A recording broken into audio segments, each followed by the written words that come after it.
नमस्कार, हमारी चौपाल में मैं चांदनी पाठक आप सबका स्वागत करती हूँ। आज हम आए हैं कामठी के घेरखेड़ा क्षेत्र में, जहाँ पर सकल हिंदू समाज द्वारा वीर वीरांगना सम्मेलन आयोजित किया गया है।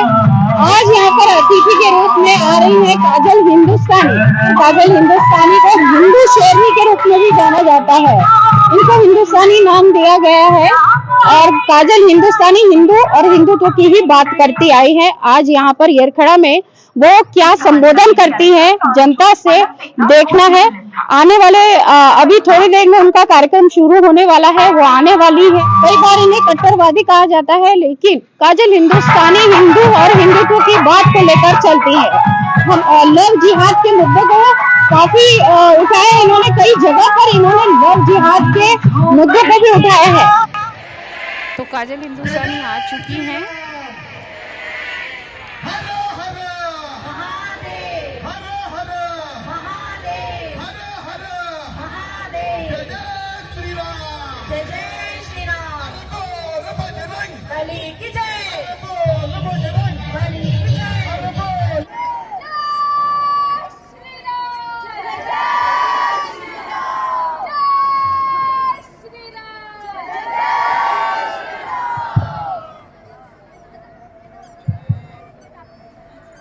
देखिए, हम यहाँ पे किसी का बार-बार भोंपू सुनने नहीं आए, तो आप सबसे निवेदन है कि अपनी अपनी जगह खड़े हो जाओ और पहले हनुमान चालीसा बोलते हैं कि यहाँ से 1 किलोमीटर दूर तक उसकी आवाज दूर पैदा हुई हूँ,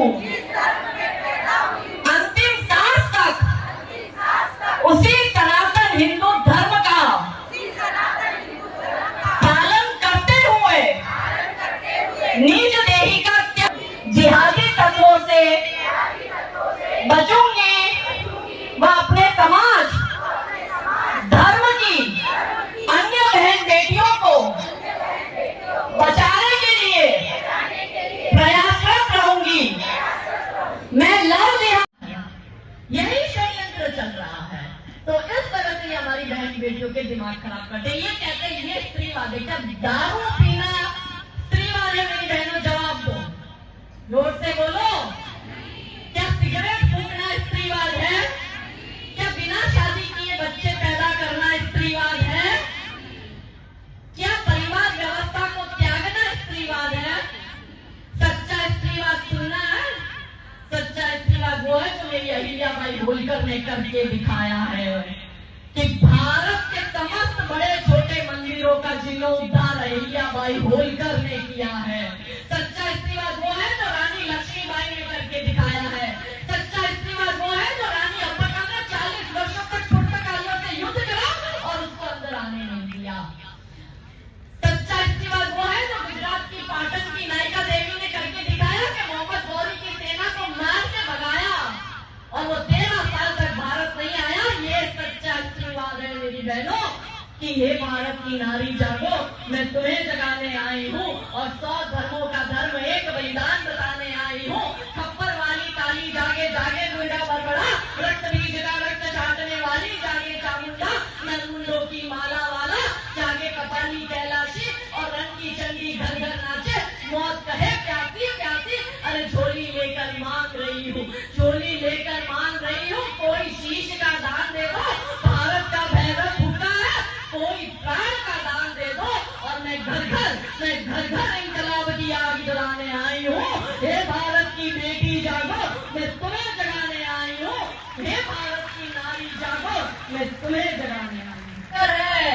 गजवाए हिंद का वो बोल रहा है, लड़के लिया पाकिस्तान हंस के लेंगे हिंदुस्तान। वो बोल रहा है, वो बोलकर आपकी बेटियों पे कब्जा कर रहा है, वो बोलकर आपकी जमीनों पर कब्जा कर रहा है, वो सरकारी जमीनों पर कब्जा कर रहा है, वो गौ माता की जमीनों पर कब्जा कर रहा है। ना हमारी बेटियां सुरक्षित है, ना हमारी जमीनें सुरक्षित है। दूसरा उदाहरण, ये मैंने आपको ड्रग्स का उदाहरण बनाया। 8वीं क्लास की बच्ची के स्कूल बैग में से ड्रग्स मिली है मुंबई में। आप आपके बच्चों को जब 11वीं 12वीं पूरी कर देंगे फिर कॉलेज के लिए बाहर भेजेंगे। मेरी बहनों, संस्कार की जड़ इतनी मजबूत होनी चाहिए। लड़के लड़कियां दोनों की बात करें, क्योंकि ड्रग एडिक्ट तो कोई भी हो सकता है, लड़की को भी करते हैं, लड़के को भी करते हैं। हिंदू के परिवार को बर्बाद करने का षड्यंत्र चल रहा है, काफिरों के परिवार को बर्बाद कर दो, यही षड्यंत्र है। तो विजिलेंट रहना उसकी जड़ इतनी मजबूत होनी चाहिए कि कोई ऐरा गहरा तो क्या, कोई भी आकर उसको परिवर्तित करने की चेष्टा करे तो भी हमारा बच्चा शुद्ध सनातनी व्यसन मुक्त होना चाहिए, नशा मुक्त होना चाहिए। पर ये ज्ञान देगा तो नहीं बहन।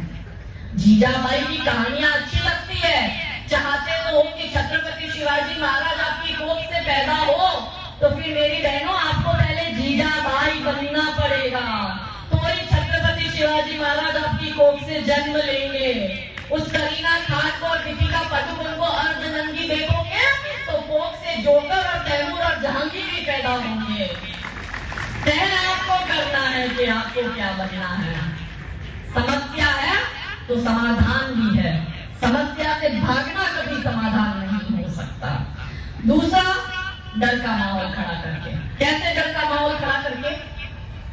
कि एक लड़की हरियाणा की निकिता कोमल, मैं इस परिवार, अच्छा मैं ये सारे परिवारों से जुड़ी हुई हूँ, मैं जिनके एग्जाम्पल दूंगी मैं वो न्यूज़पेपर में पढ़कर आकर नहीं बोल रही हूँ, मैं जुड़ी हुई हूँ, मैं उस परिवार से रेगुलर मिलती हूँ, मैं उस परिवार के फोन पे भी टच में रहती हूँ, और जब जब ये जो हमारी बेटियों की हत्या करती है, इनकी जब पुण्यतिथि आती है तब मैं उनसे मिलती हूँ, मैं उन बच्चों को याद भी करती हूँ।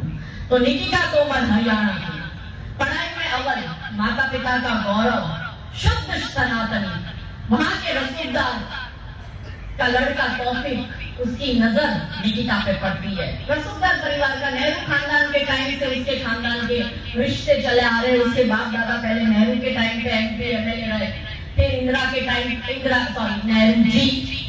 जी के टाइम पर भी MP MLA रहे, फिर मनमोहन सिंह कम सोनिया गांधी जी के समय भी MP MLA रहे। तो उसको लगा उसके बाप का है हरियाणा, निकिता के घर से ही इस टाइम में घुसा और उसके बाप को बोलता है तेरी लड़की पर मेरा दिल आया है, या तो तेरी लड़की मेरी या मैं उसको किसी की होने नहीं देगा। बेचारे माँ बाप पुलिस के पास कंप्लेंट कर जाते हैं, गरीबों की पुलिस भी कहाँ सुनती है, मासूमों की बेचारी पुलिस भी, हम मासूमों के लिए बेचारी पुलिस क्यों मेहनत करेगी। अब्दुल आफताब है भाई, वो सर तन से जुदा कर देगा भाई, उनका हम नहीं कुछ नहीं कर सकते। माँ बाप की सुनी।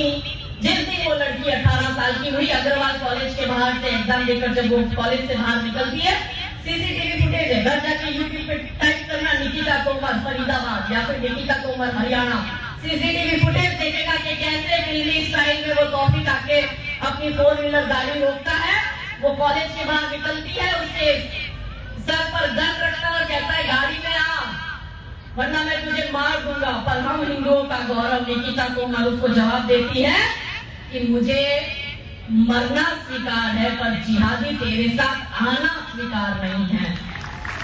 अपने समाज की इज्जत की खातिर और अपने धर्म की इज्जत की खातिर मैं इस गोली से मरना स्वीकार करूंगी, पर इस गाड़ी में नहीं बैठूंगी। और उसी लड़की को उसी समय वो जिहादी तौफीक, हमारा तथाकथित भाई, मार देता, उसकी हत्या हो जाती है।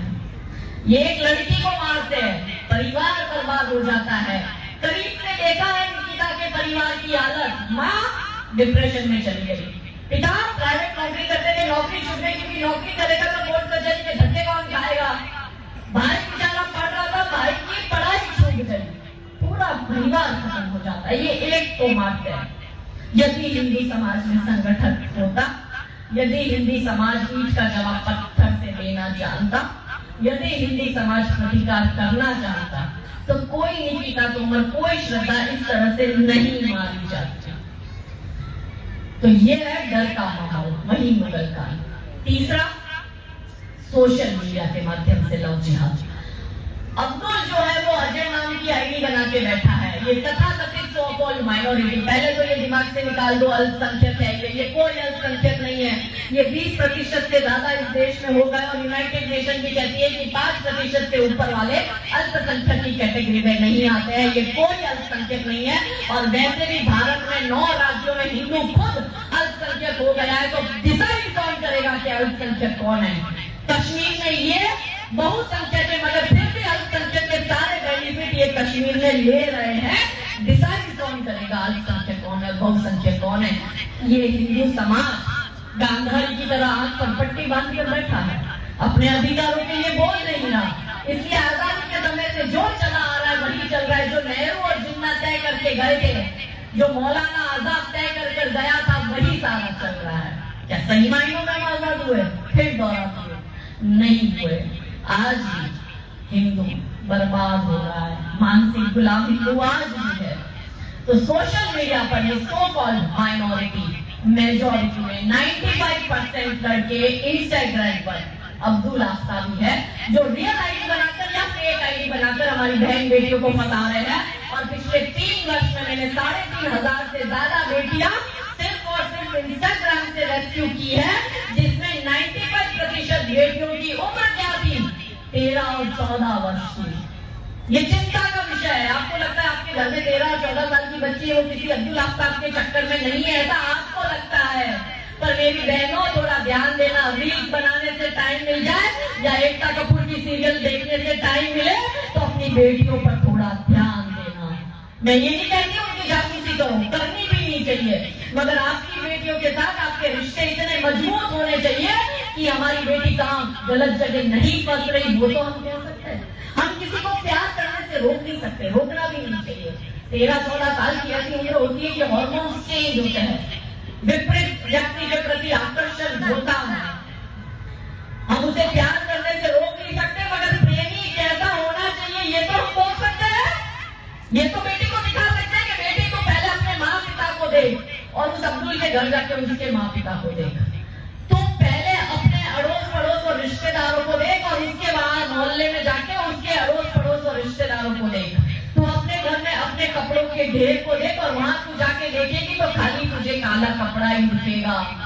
तू अपने घर में पहली रोटी गौ माता को खिलाती है, वहां तुझे उसी गौ माता को काटकर मांस पकाना पड़ेगा। ये तो हम अंदर सिखा सकते हैं हमारी बेटी को कि जिसकी फिक्र भीख मांगकर बस दंगे फैलाना हो, जिसका मकसद भारत को इस्लामिक देश बनाना हो और धोखेबाज जिहादियों से क्यों व्यवहार हमारा हो, गौ रक्षक का गौ भक्षक से कैसा भाईचारा हो ही नहीं सकता।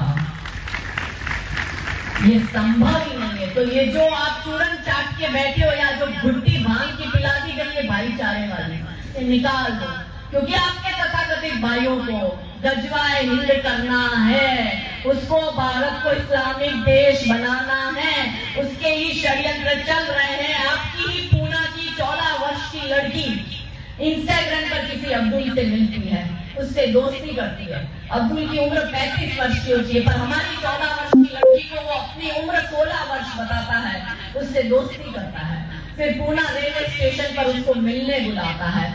बेचारी 14 वर्ष की मासूम बच्ची, बच्चा ही होता है, दिमाग कहाँ होता है, उसे लगता है मेरा फ्रेंड है, मैं मिलने जा रही हूँ, मैंने नया बॉयफ्रेंड बनाया, मैं अपने बॉयफ्रेंड को मिलने जा रही हूँ। कंपटीशन चल रहा है स्कूल में बच्चों को, 13 साल की बच्ची 14 साल की बच्ची को छेड़ती है, मेरा बॉयफ्रेंड बन गया, तेरा भी कोई बॉयफ्रेंड नहीं बना, तुझे जीने का हक नहीं है। ये चल रहा है, आज की जनरेशन में ये चल रहा है। गलत नहीं है, मगर समझाना हमारा कर्तव्य है। उस 14 साल की बच्ची को वहां से वो लड़का उठा के लेके जाता है और पूना में अलग अलग गंदे एरिया में जो इनकी गंदी गंदी होटलें आई है, उसमें उस बच्ची के साथ 3 दिन तक 13 जिहादी मुसलमान लड़के बलात्कार करते हैं। 3 दिन तक उस 14 साल की बच्ची का 13 जिहादी आतंकवादी तालिबानी वहाबी मुसलमान बलात्कार करते हैं। वो पकड़े जेल में, 3 टाइम का खाना उसको अंदर भी मिल रहा है, पर उस 14 साल की लड़की और उसके परिवार का जीवन बर्बाद। 14 साल का बच्चा, दिमाग पे क्या असर किया? क्या वो लड़की इसके बाद नॉर्मल जीवन जी पाएगी? 1 सेकंड के लिए उसकी जगह हमारी बेटी की झलक आंखों के सामने लाकर देखो। मुझे चिंता है, इसलिए मैं अपना 11 साल का बच्चा छोड़कर निकल पड़ी हूँ कि कोई एक बच्ची भी यदि ये बात समझेगी और उसका जीवन बच जाता है तो मेरा ये जीवन, मैं कहती हूँ कि धन्य हो जाएगा। इसलिए मैं निकली हूँ। कोई अच्छा नहीं लगता इन जिहादियों की गालियां खाना, इनकी धमकियां खाना, पुलिस से सवाल जवाब करना, पुलिस स्टेशन जाना, FIR 4 हो गई, 5 दिन में जेल में रहकर आ चुकी, कुछ पैसा मिल रहा है? कुछ नहीं मिल रहा। बहुत अच्छे परिवार से मैं आती हूँ, कोई कमी नहीं है, पर बस यूं ही भटकती हूँ। महीने में सिर्फ 2 दिन के लिए अपने बच्चों का चेहरा देख पाती हूँ। मुझे कुछ मिल रहा है? मुझे कोई पद्मश्री नहीं देने वाला है, मुझे कोई पद्म भूषण नहीं मिलेगा। पद्मश्री एकता कपूर जैसी महिलाओं को मिलता है जो हिंदू परिवार का घर खंड खंड करने में लगी हुई है, जो बेटियों को आधा नंगा होकर सड़क पर नाचना कैसे वो सिखाती है, जो हिंदू महिलाओं को कितने अफेयर करने चाहिए और कितनी शादियां करनी चाहिए वो सिखाती है। ऐसों को पद्मश्री मिलता है, मुझे कुछ नहीं मिलने वाला। आपको क्या लगता है हिंदू संगठन के भाई लोग ये सब मेहनत करे तो पैसा मिल रहा है इनको? हमारी बच्ची नहीं जाएगी, हमारा बेटा नहीं जाएगा क्योंकि हमारे संस्कार हमने ऐसे दे दिए हैं, पर समाज की चिंता है। इसलिए ये विश्व हिंदू परिषद, बजरंग दल, ये समस्त हिंदू समाज, समस्त संगठन मिलकर प्रयास कर रहे हैं कि इस देश की यदि नारी शक्ति जागरूक हो जाए मेरी बहनों, तो आप यदि जिस दुर्गा स्वरूपा रूप धारण करेगी, 24 घंटे में आपको अपना हिंदू राष्ट्र मिलेगा और 24 घंटे के अंदर भारत लव जिहाद मुक्त होगा। पर घर से निकलना तो होगा। अब ऐसे हुआ सोशल मीडिया का, और सबसे अंत है बॉलीवुड के माध्यम से। कैसे होता है बॉलीवुड के माध्यम से? बॉलीवुड में भी 3 स्टेज में बांट दिया गया है। 25 साल की लड़कियों को बिगाड़ने का काम जो है वो बॉलीवुड अपने फिल्मों के माध्यम से करेंगे। 25 से 35 वर्ष तक की शादीशुदा महिलाओं को बिगाड़ने का और उनका दिमाग खराब करने का काम एकता कपूर जैसी महिलाएं अपने टीवी सीरियल के माध्यम से करेंगे। और नौकरी करती जो बहनें हैं, जो वर्किंग वुमेन है, जो जॉब करती है या जो बिजनेस करती है, उन बहनों का दिमाग खराब करने का काम ओटीटी प्लेटफॉर्म को आ दिया है। सबने अपना डिवीजन ले लिया है, भाई देखो इसको मैं बिगाड़ूंगा, इसको मैं बिगाड़ूंगी, उसको तू बिगाड़ना, सबको डिवाइड कर दिया है। अब इनके मैं आपको एक एक उदाहरण देती हूँ कि कैसे बिगाड़ते हैं। 25 वर्ष तक की हमारी बच्चियों को बिगाड़ने का काम बॉलीवुड अपने फिल्मों के माध्यम से करता है। कैसे करता है? ये फिल्म बनाएगा, अतरंगी है, सारा अली खान जो कि आज की बच्चियों की क्रश है, युवा क्रश है, सबको वो पसंद आती है। सारा अली खान इसमें ठाकुर की लड़की बताएंगे, उसको प्यार एक जिहादी मुसलमान से होता है जो बिल्कुल सड़क छाप है। अच्छा, इनकी सारी फिल्मों में जो हिंदू लड़की होगी वो हिंदू की होगी, लड़का जो होगा वो मुसलमान होगा, लड़की पढ़े लिखे प्रोग्रेसिव परिवार की होगी, लड़का जो होगा वो सड़क छाप अनपढ़ घटिया होगा, मगर फिर भी वो बहुत ज्यादा प्रोग्रेसिव होगा। और जो हिंदू परिवार है वो पढ़ा लिखा है लेकिन वो रिग्रेसिव है, वो पछात है, वो पिछड़ा हुआ है, वो जाहिल गवार टाइप दिखाएगा। और ये सड़क छाप अब्दुल भी होगा या वो गुंडा मवाली भी होगा तो भी वो बड़ा ही समझदार और संस्कारी दिखाया जाएगा। तब उस फिल्म में वो लड़की घर से भागती है, यानी वो हीरोइन घर से भागती है। ट्रेन के अंदर उसको फिल्म का जो हीरो होता है वो कोई और होता है, उसको मिलता है, दोनों अपनी अपनी लव स्टोरी शेयर करते हैं। तो लड़का क्या, लड़की पूछती है कि भाई तेरी लव स्टोरी बता। तो कहता है वो हीरो कि मेरी जो प्रेमिका है वो बचपन से मेरी प्रेमिका नहीं, हमारा बचपन का प्यार है, हम साथ में बड़े हुए, साथ में पढ़े लिखे, एक ही कॉलेज से पढ़ाई पूरी करी, एक ही समाज से है और एक ही गांव के